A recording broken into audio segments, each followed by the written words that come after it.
The power of three is a trading pattern in simple terms, but it's the way the market moves, and there's a lot of mechanics behind it in terms of engineering liquidity and liquidity concepts being at work in this power of three trading pattern.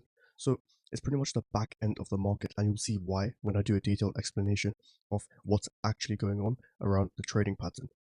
So how do I personally use it? So when I came across it, I pretty much saw it happen all the time in the London session. So the ICT London kill zone, which is 2 a.m. to 5 a.m.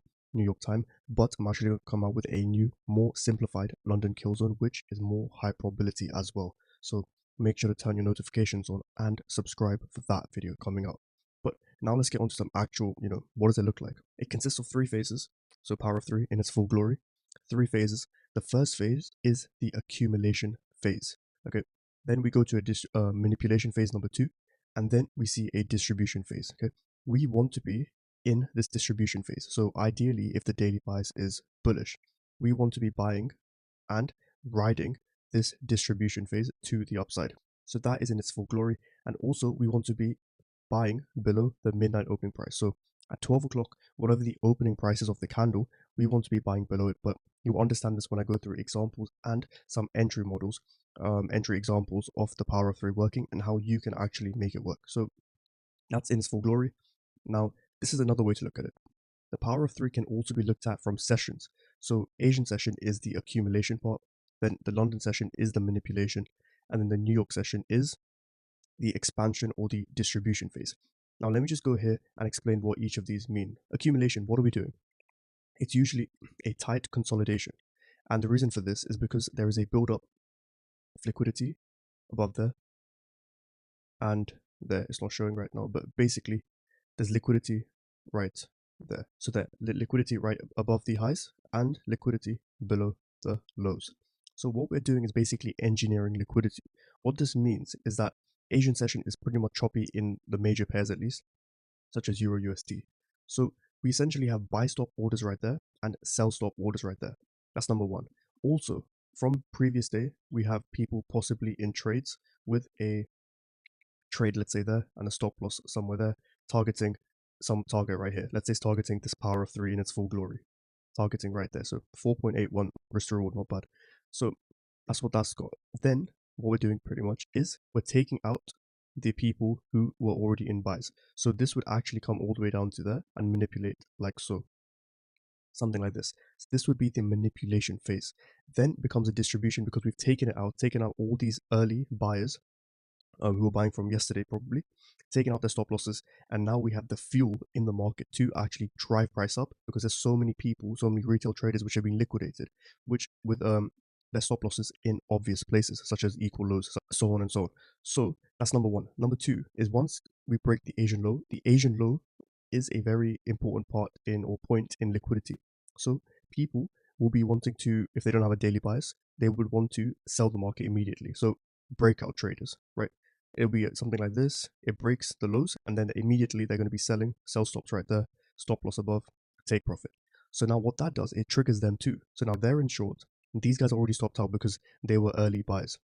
So now they're in the sell stops and now their stop loss is above here. So it takes them out too. So that's the kind of liquidity behind it and what's pretty much going on. So that is all these three things explained. So the manipulation is pretty much the area where the early buyers from yesterday get stopped out, and also the early sellers from today get stopped out as well, or get triggered in and then get stopped out in the distribution. And then pretty much once you've had all of this, then distribution is when the main move happens to the upside, in this case the power of three full glory right there. So that is the distribution. So that is the power of three.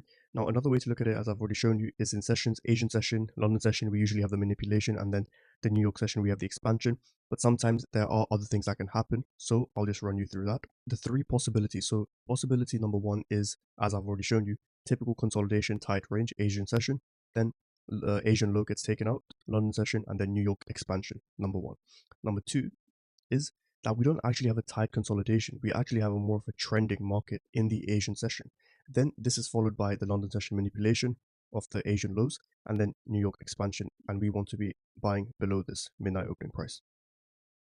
Then the third is we don't even sweep the Asian low on a bullish day and we just carry on going up because price is very bullish. Now this can happen actually And it's just something which you can trade if you want, but you have to understand that if you're above the midnight opening price already, then you know you're not going to get that good of an entry, because usually what happens is when we go below it and sweep the Asian low, we're taking liquidity and we're below the midnight opening price, which means that we can actually start that daily candle right at the bottom, not always catching the low, but right at the bottom, near around there, below the opening price basically, and then catch the main expansion and get a greater risk to reward. So essentially, when a daily candle opens, it's like this.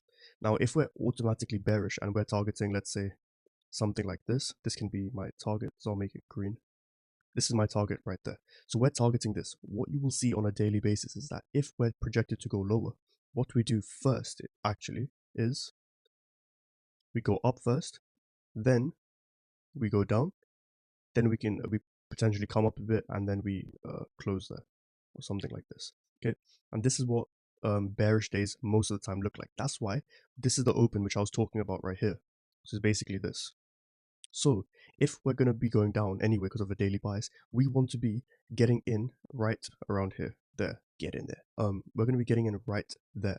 So if we get in there and then write it down, we're getting this whole expansion rather than already selling down here, or in this case buying above. So selling below right here and then only potentially riding this much of a move. Now you might get 1 to 2, but sometimes what happens in 8:30 New York, we actually come up, spike it again, and then go down. So that's why, as a rule of thumb, always wait for Asian liquidity to be taken, paired with the daily bias, of course. So now that we've got the theory out of the way, now I want to show you some examples of it, and I want to show you some entry models of how you could potentially take trades to capitalize the power of 3. So this is the first example I've got. This was on Monday the 10th of, this was Tuesday the 11th of June. So Asian session I've written, I've shaded in this red area. It is from 7 p.m. so right there to midnight. So 7 to 12 midnight opening price. We have the Asian high right there. We have the Asian lows right there. So those are our 2 points of liquidity. Now on a bearish day, trending down, and our daily bias would be bearish. What do? We sweep in the London session. Look at the time, 2:45 in the London kill zone window. Sweep it right there, and then we go down. So this is the accumulation, accumulating orders, sweep, liquidity sweep, and then the expansion right there. Okay, and you can also add more confidence by seeing to the left what are we actually reacting to. So in this case, it looks like we're reacting to this fair value gap right here, this imbalance. Tap the imbalance and then go down. So that's one example right there. Now you can go on 15-minute and see some more examples. Here's another example. Let's say we're bearish. Asian low did get taken out and we went up, but if we're bearish, we don't want to be involved in this because we know that overall the high time frame is pushing down. So I believe I actually caught this trade, and it's on the YouTube channels, on the trade recaps too. But literally sweep Asian highs by the pip right there, and then get a move down in the London session, and then New York session spikes up because of news, 8:30, and then we get that major expansion down. So what I would encourage you to do as a practical actionable step is to go on your charts and just screenshot and put it into a Word document or a Notion template, but just screenshot what happens, okay, on a bearish day. Or even on 15-minute charts, look what happens when the Asian low gets taken out. Look what happens when the Asian high gets taken out. Make a note and you'll start seeing this over and over again, which will just build confidence that this actually works, which it does. So these are some examples. Now, let's go to this entry model actually, and I'll show you exactly what happens. So this is a potential way to enter the market. So what I like to do is I like to mark my Asian highs, Asian lows. So this is my Asian liquidity right there. Then I like to mark my midnight opening price because it's very crucial. You want to be selling above it and buying below it. I actually value that more than premium discount. So it opened, it's a bearish candle, so it opened right there. So this is the midnight opening price. So I want to be buying in this area right there. Sorry, I want to be selling in this area right there. Okay, nothing below. My entry should be above. Even if it's a tiny bit above, I want it to be above. If it's on the midnight opening price, then I'm not taking the trade. Simple and very strict. So 2:45, 3:50 comes up. So we're definitely into London session, into the London kill zone, actually into London silver bullet. Then I'm looking for a market structure shift on the 5-minute, which we get right there. So as you can see, swing low, swing high, and boom, we break it. And there's not really any fair value gaps here to be reacting off as well. In fact, we're actually breaking fair value gaps. So it can act like an inverse fair value gap too. But break it. Now there's different areas you could enter. You could enter at this unmitigated order block right there. Number one, entry one. Entry two is you could enter at an imbalance right there, which is where I actually entered, entry number two. And then entry number three, I believe you could have taken an OTE or it wouldn't have tapped it in. But from this swing high to this swing low, you could have got an OTE entry at the 0.62 level and then taken it down.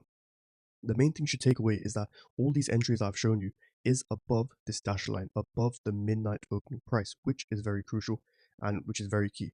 Now let me see if I can find another entry model or an entry example to show you this working. This is currently today, Tuesday the 18th of June, and this is 1:30. So this is a London session, but it's a potential entry model that you could use. So Asian lows right there, midnight opening price is right there. So Asian lows get swept around here. Then what do we have? Some more liquidity being swept, and then we get our break of market structure. So let me just label this Asian low. There we go. Then more liquidity right there being swept. So one more liquidity sweep.